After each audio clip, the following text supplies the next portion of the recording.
Bonjour, monsieur Syndicat de Kolo. Bonjour. Nous avions appris selon des sources à Kinshasa que vous avez été condamné par la justice congolaise à 12 mois de prison ferme pour une affaire immobilière. Quelles sont vos réactions? Écoutez, je pense que la question de l'affaire en elle-même n'est pas tellement un problème. Ça fait déjà quelques semaines que j'avais déjà annoncé on était en train d'essayer de monter des dossiers contre moi. Dans ce cas-ci, peut-être il faut juste souligner que j'ai l'impression qu'on a franchi encore une autre étape maintenant dans le non-respect des lois et des libertés des citoyens au Congo. Pour vous donner un exemple, le jugement qui m'a été signifié fait référence à un huissier qui m'aurait donc remis cette citation directe. Cet huissier n'existe pas. Donc j'ai une confirmation du juge qui effectivement nous dit que ce greffier n'est pas enregistré au niveau du greffe, au niveau du tribunal.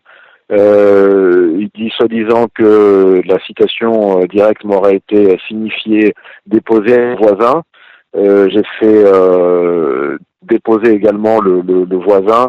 Il a écrit lui-même, il a confirmé par écrit qu'il nie complètement avoir contacté ou jamais avoir reçu quoi que ce soit qui me soit adressé. Et puis en même temps, on me juge et on me condamne par une cour de même niveau que la cour qui a jugé les mêmes faits et qui m'a donné raison il y a de cela un peu plus d'un mois. Donc c'est vraiment du n'importe quoi et ça montre en fait au niveau de la forme et la légèreté avec laquelle tout ce dossier a été monté que au Congo on ne fait même plus l'effort de sauver les apparences. On assume que nous sommes dans un état de non-droit et que il suffit d'avoir la force de son côté pour mettre la justice au pas et lui mentaliser dans le sens dans lequel ça intéresse politiquement. Donc voilà, c'était quelque chose. Moi je m'y attendais. Je sais que dans un moment qui tente à se radicaliser une dictature comme la RDC, c'était quelque chose qui m'attendait dès lors que j'ai fait le choix de parler et de dire ce que je pense sur la situation. Et donc je ne suis pas surpris. Avez-vous déjà reçu un message venant de la justice congolaise? Non, aucun, mais je vais écrire. Je suis en train de rédiger une lettre. J'ai décidé d'en faire une lettre ouverte parce que à ce niveau-là, je pense même pas qu'il s'agisse d'un malentendu ou d'un problème technique lié à la justice, mais réellement d'une option politique et philosophique. Et je pense que c'est important que tous les gens qui ne sont pas au PPRD, mais qui sont les collaborateurs et les partenaires de Joseph Kabila aujourd'hui, se rendent compte du rôle qu'ils sont en train de jouer dans le basculement de notre pays, dans réellement ce qui est une dictature. Moi, je ne me rappelle pas qu'on ait atteint de telles extrémités, une telle gravité, même à l'époque de la Deuxième République. C'est vraiment une dérive qui est, il faut absolument dénoncer. Il faut qu'il y ait une prise de conscience de l'opinion publique des Congolais, mais également des politiciens, notamment des membres de la majorité présidentielle. Il faut qu'ils se rendent compte qu'ils sont en train de franchir une ligne rouge au-delà de laquelle leur responsabilité juridique ou pénale risque un jour d'être engagée. Et là, je parle pas de mon cas en particulier, mais je parle notamment de toutes les autres violations des droits de l'homme que tout le monde dénonce et que les communicateurs de la majorité présidentielle essayent d'enrober en disant que c'est parfaitement normal.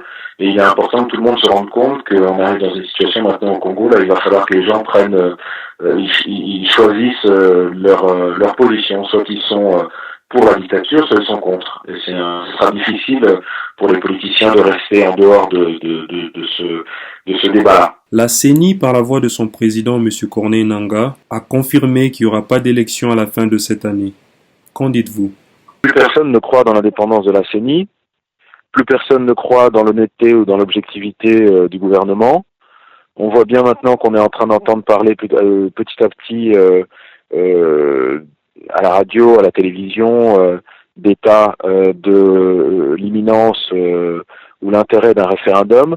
Et donc on en revient au schéma de base qui était Kabila veut absolument se maintenir au pouvoir.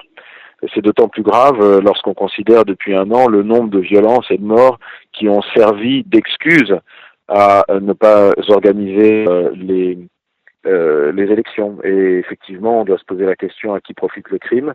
Et je n'ai aucun doute qu'un jour, toute la lumière sera faite sur ces crimes et que toutes les personnes qui éventuellement pourraient être complices de ces crimes devront en répondre devant la justice. Et là, on n'est plus en train de parler d'une opportunité à court terme, mais de crimes imprescriptibles pour lesquels beaucoup devront payer sur le long terme.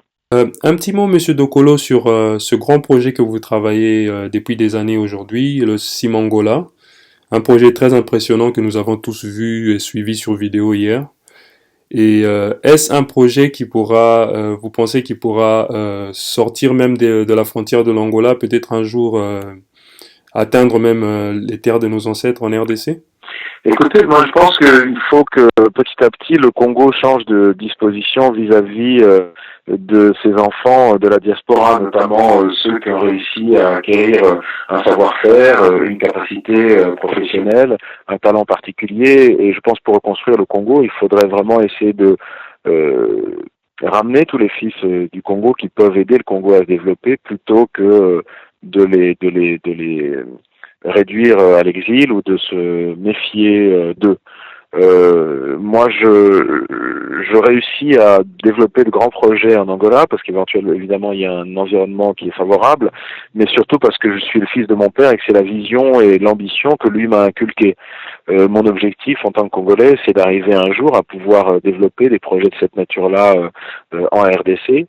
Malheureusement, ce genre de projet industriel nécessite un degré de rigueur, de confiance dans le système politique et dans le système judiciaire, dans la culture de la parole donnée, qui en RDC n'existe pas. Et donc c'est très difficile. Alors vous trouverez toujours des entreprises étrangères pour essayer de profiter de ce que le marché congolais a à offrir, mais vous n'arriverez jamais à développer une classe d'affaires nationale forte avec ce genre d'approche et ce genre d'études, malheureusement. Et c'est bien ce dont il s'agit. Le Congo a des atouts importants, mais il n'y a que des Congolais qui arriveront à exploiter le potentiel économique et les potentialités du Congo dans le meilleur intérêt des Congolais. On parle souvent d'investissement étranger. L'investissement étranger crée de l'emploi, c'est important. Mais ce qui est fondamental stratégiquement pour un pays, c'est avoir une stratégie économique et elle ne peut se fonder que sur les entrepreneurs nationaux. Donc j'ai hâte, j'espère que le plus tôt possible, le Congo redeviendra un terre de liberté, une terre de promotion de ces valeurs importantes et une terre de vision, de respect et d'amour du Congo. Je pense que c'est aujourd'hui ce qui fait cruellement défaut à nos dirigeants, c'est un manque total d'amour du Congo, un manque total d'empathie avec les Congolais.